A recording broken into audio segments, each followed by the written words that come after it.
Voltamos com Cidadania em Debate aqui pela FURB TV. E no programa de hoje, os assuntos são os atuais movimentos e manifestações sociais Brasil afora. E para tratar de tais temas, o convidado é o professor de Sociologia Política da FURB, Nelson Garcia Santos. Professor Nelson, nós estamos diante aí dessas manifestações, desses movimentos recentes, né? Marcha da Maconha, Parada Gay, mas nós também temos alguns movimentos que precisam ser resolvidos, né? Tá aí a intolerância religiosa, a questão étnica, né? E o papel da mulher no mercado de trabalho, né? Cresce essa coisa, a sociedade, como que nós podemos olhar a nossa sociedade contemporânea diante desses desafios? Bem, uma das questões que está muito clara, vamos dizer, nessa contemporaneidade de hoje, né? Que a gente pode falar, se não for redundância já, mas é o fato de nós estarmos numa sociedade globalizada onde o capitalismo está numa grande crise, né? Três dados aqui que eu acho que são significativos. A Tunísia, por exemplo, dentre os jovens, 75% da juventude não encontra trabalho. No Egito, 76% daqueles que têm menos de 30 anos também não encontram trabalho. Nesse mesmo país, 40% da população ganha menos de $2 por dia. E 1%, ou melhor, e 20% ganha até $1 por dia. Na Espanha, 44,2% na faixa de 16 a 25 anos estão fora, não conseguem trabalho. Lá na Europa, né? Estão lá na Europa. Portugal também está nessa Portugal está numa situação bastante grande, a Grécia está numa situação bastante grande. Os americanos estão atravessando uma crise. O capitalismo, de uma forma geral, está numa situação bastante crítica. E isso também está repercutindo no Brasil, né? 16%, mais de 16% da nossa população vive ainda abaixo da linha da miséria, né? Vive em pobreza absoluta.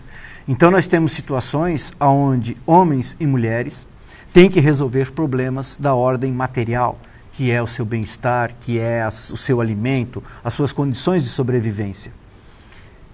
Juntamente a essa situação que é historicamente constituída através do mundo do trabalho, nós temos essas questões que você coloca, né, Carlos? A questão do preconceito racial, a questão das mulheres no mercado de trabalho, dos jovens no mercado de trabalho, nós temos a questão indígena, nós temos a questão de uma sociedade por menos violência, mais paz.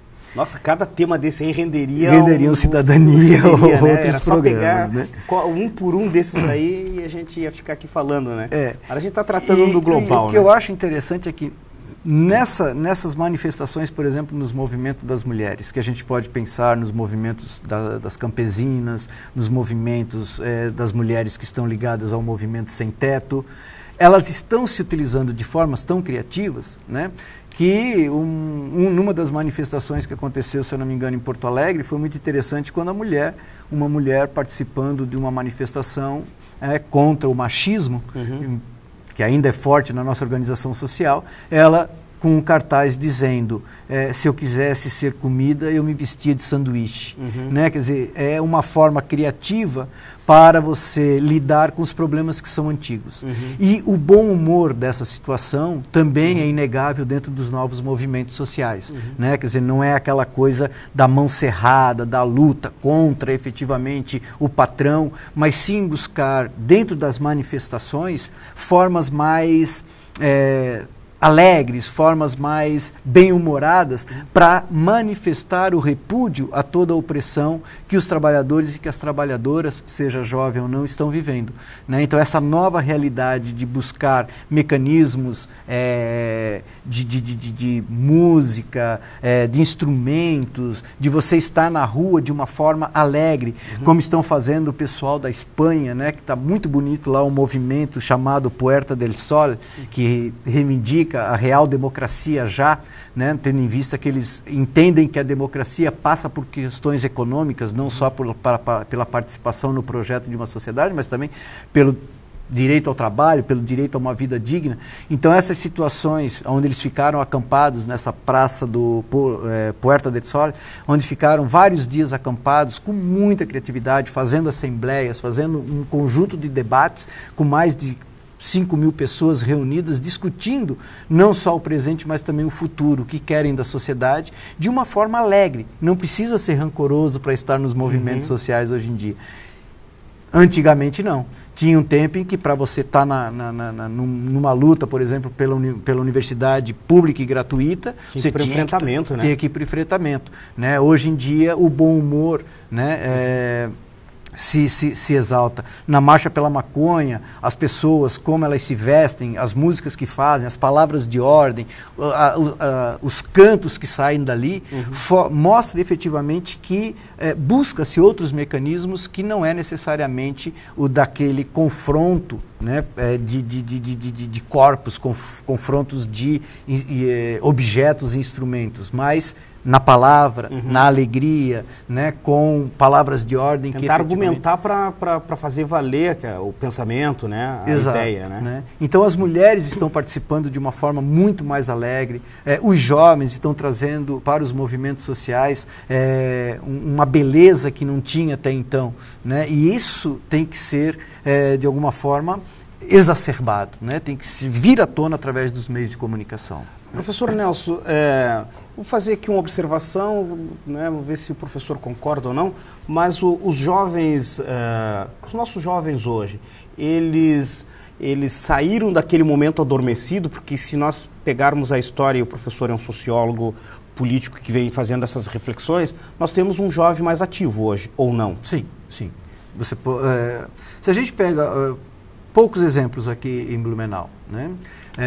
Nós vemos tanto jovens se mobilizando e participando, vamos dizer, de ideias mais progressistas, que a gente coloca no campo de um modelo melhor de sociedade, diferente desse que está aí, mas também encontramos uma juventude que se organiza para exatamente manter a organização social. Então, veja, por exemplo, a chamada gincana, que acontece todo ano, né, aqui em Blumenau e tal, com as suas equipes, com os carros pintados e tal. Aquilo ali é um setor bastante conservador da sociedade, cuja liderança, de alguma forma, está decidindo junto com os partidos mais conservadores da cidade. Quer dizer, você tem uma juventude que está atuando na ala jovem dos partidos conservadores. Por outro lado, você tem uma juventude que também vai mais no campo do progressista ou da esquerda, aonde vão buscar mecanismos, né, de participação. Né? Veja o que foi, por exemplo, aqui o que aconteceu no festival de teatro. Né? Quando um negro foi agredido pela polícia, e no dia, isso acontece às 3h30 da manhã, já às 8 horas da manhã a juventude do teatro estava organizado, fazendo passeata pela cidade, vindo para o IML, acompanhando, fazendo manifestações com flores, com apito, com megafone, quer dizer, de uma rapidez e de uma criatividade fascinante. Então isso mostra que o jovem de hoje, né, ele está bem mais participativo, quer dizer, aquela geração que ficou ali meio que adormecida pela ditadura militar, que eu acho que está ficando. Mas eu acho que é o caminho, né? É o processo da transição, né? Porque sai de um período que o regime militar silenciou muitas vozes, e aí os jovens, né, com aquela ideia, né, política é coisa que não se discute, e aí os jovens meio que se acomodaram nesse processo e agora há um outro olhar, né? Exatamente. Você começa a ver uma juventude que, graças às redes sociais, através da internet, ou até mesmo através das organizações estudantis, né, começa a ter uma outra configuração diferente daquela geração que chegou logo após a ditadura militar. Então a gente vê essa juventude querendo participar, né? O Brasil, já há bastante tempo, que ele tem, em termos de tempo, um pouco de diferença, ele é um pouquinho mais atrasado do que acontece na Europa e nos Estados Unidos, em relação a tudo, no que se refere às mobilizações sociais também.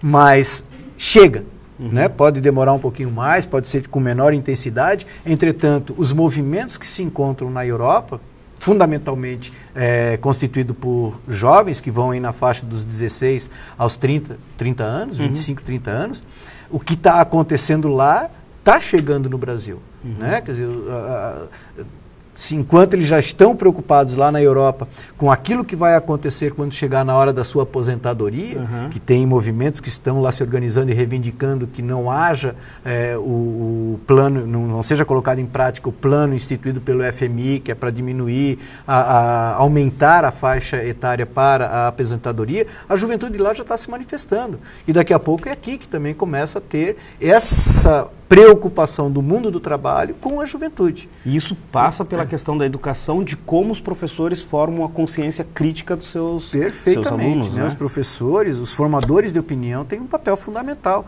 na constituição desse jovem do presente e do jovem do futuro, sem sombra de dúvida. Passa por aí também, passa, claro, pelos meios de comunicação, pelo melhor uso da própria juventude através da internet, né, que ainda é uma discussão bastante complicada, se a internet realmente ela ajuda a alienar ou ajuda a desalienar, né? Mas ela é isso, ela é um instrumento, é uma ferramenta que ela serve tanto para um como para outro. O importante é que a juventude possa ter efetivamente o discernimento daquilo que lhe cabe para que ela possa participar cada vez mais nos projetos e nos processos de decisão da sociedade que está inserida. Fazer um bom uso, né? Bom uso. Professor Nelson, né, a gente está se encaminhando aqui ao final do nosso programa, mas a nossa sociedade e as pessoas que estão acompanhando nossa cidadania, né, a maioria já compreendeu que é preciso fazer uma boa leitura da sociedade atual, né? Como que nós podemos fazer uma boa leitura diante dessas manifestações, diante dessa juventude crítica que está aparecendo, e algumas pessoas não conseguem fazer essa leitura da atualidade, das coisas, que elas estão acontecendo. Temos um caminho aí? Eu acho que para que a gente possa fazer uma boa leitura da realidade vivida, a gente tem que ter boas informações. Né? Então, eu acho que, na medida em que os telespectadores e as telespectadoras, na medida em que eles buscam uma leitura, vamos dizer, diferente da convencional, daquela comunicação que se volta mais para o interesse privado, vai poder fazer uma leitura melhor. Fica a minha dica para uma boa leitura, por exemplo, da Caros Amigos, uma leitura da revista Le Monde Diplomatique, né, a revista do Fórum dos Movimentos Sociais, o Fórum Mundial Social, né, na internet mesmo, teria vários sites que a gente poderia indicar, como o www.desacato.info, www.mediaindependente.com, né, que são sites onde você pode ter boas informações, que não aquelas que são transmitidas pelos grandes meios de comunicação tradicional, que de alguma forma não tem o objetivo de fazer com que a juventude, que a população efetivamente participe dos processos de decisão de uma comunidade. Esses são mecanismos, buscar boas leituras para que se possa entender o presente e ter uma intervenção maior. Né? Eu acho que a liberdade de participar está sendo conquistada. A Marcha da Maconha é um exemplo de que, unidos, até o Supremo Tribunal se dobra. Né? Então, a liberdade de participar existe. A criatividade, a alegria por estar lá tem que ser motivada também por boas informações. Tá, então, a dica do professor Nelson Garcia, que veio aqui falar no Cidadania em Debate. E a gente, né, chegando ao final de mais um Cidadania em Debate, um programa do Sindicato dos Servidores Públicos do Ensino Superior de Blumenau. Eu quero agradecer a presença do professor de Sociologia Política da FURB, Nelson Garcia Santos, que veio ao programa falar dos atuais movimentos e manifestações sociais no Brasil. Também quero agradecer a você que esteve ligado no nosso programa e a gente volta a se encontrar na próxima segunda-feira, a partir das 10 horas da noite, com reprise quinta-feira também às 10 horas da noite, aqui pela FURB TV. Tenham todos uma boa noite e uma boa semana. Tchau. Eu te agradeço. E esses só aqueles desdobramentos aqui, a gente pega pra